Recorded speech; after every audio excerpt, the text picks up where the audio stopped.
இல்லை காலையில் ஏஞ்சி டீயை போட்டு கொடுக்கல, ஒன்றும் போட்டு கொடுக்கல. காலையில் தீஞ்சு போன உப்புமாவை செஞ்சு எப்படி சாப்பிட்டுட்டு உக்காஞ்சிக்கிது பற்றியா?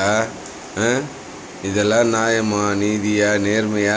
நீங்கள் பண்ணுறதெல்லாம் இதெல்லாம் வேலையா? ஒரு மனுஷங்க யாருக்குமே பிடிக்காது உப்புமா. இவங்க மட்டும் உப்புமா செஞ்சு, அதுவும் தீஞ்சு போன உப்புமா. பார்த்துங்க, தீஞ்சு போன உப்புமா. அதுவும் பாரு, அதையும் சலிக்காமல் எப்படி சாப்பிட்றாங்க பார்த்துங்க. காலங்காத்தால ஏஞ்சி ஒரு டீ வச்சு கொடுக்க மாட்டுறாங்க.